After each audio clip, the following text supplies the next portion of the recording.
Welcome to the news at noon on Leadership Television. My name is Winifred Ugbebo. It's a day of jubilation in Rivers State as Governor Siminalayi Fubara makes his return to office following months of political turmoil.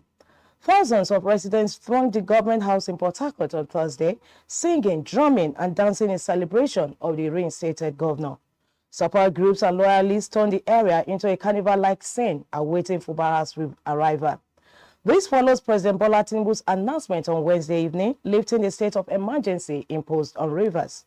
The decision restores Governor Fubara, his deputy, Professor Ngozi Odu, and members of the State House of Assembly to their positions, ending 6 months of emergency rule. Tinubu declared the state of emergency on March 18, 2025, after a prolonged political crisis between Governor Fubara and his predecessor, now FCT Minister Nyesom Wike. The crisis had escalated with the bombing and demolition of the Rivers State House of Assembly complex in late 2023, alongside bitter disputes over legislative membership and legitimacy. At the height of the crisis, militants were accused of pipeline vandalism, while governance in Rivers was described as paralyzed. A Supreme Court ruling at the time criticized Governor Fubara's handling of the assembly, warning that the situation amounted to despotism and that there was no functioning government in the state.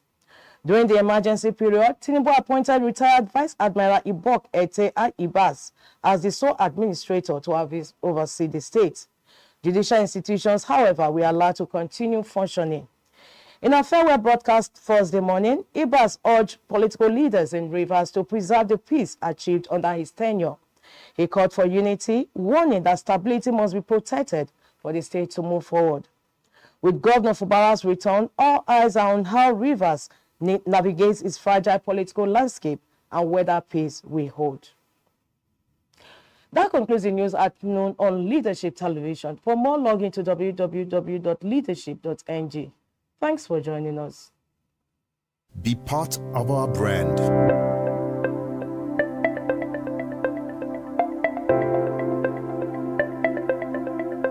Leadership for God and country.